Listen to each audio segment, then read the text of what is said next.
வணக்கம், அனைத்து சொந்தங்களுக்கு வணக்கம். இந்த வீடியோவில் சுருக்கமாக ஒரே ஒரு கருத்து. சாயங்காலம் ஊர் நேரத்துக்கு 6 மணிக்கு லைவ் வர்றேன். இங்கே உள்ள டயத்துக்கு 6 மணிக்கு 3:30 மணிக்கு ஊர் டயத்துக்கு இன்றைக்கி லைவ் வரேன். ரொம்பலாம் வேணாம்,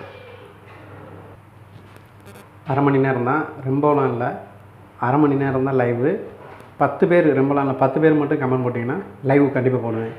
வெளிநாட்டு சிங்கப்பூருக்கு வர முடியுமா முடியாதா, யார் வரலாம், என்ன பண்ணால் வரலாம், காசு இருந்தால் வர முடியுமா, வேலை திறமை இருந்தால் வர முடியுமா, எந்த கேள்வியாக இருந்தாலும் சரி, வேலை சம்மந்தமாக மட்டும். ஃபேக்கு இவங்களாம் எடுக்க மாட்டாங்க, அதெல்லாம் கமெண்ட் பண்ண வேணாம். உங்களுடைய கேள்வியை மட்டும் நான் பதிலளிக்கிறேன். எனக்கு தெரிஞ்சதை நான் பகிர்ந்துக்கிறேன். அரை மணி நேரம் 10 கமெண்ட் மட்டும் போட்டிங்கன்னா போதும், கண்டிப்பாக லைவ் வருவேன். ஓகே, நல்ல ஒரு தகவலோடு வரேன். நன்றி, வணக்கம்.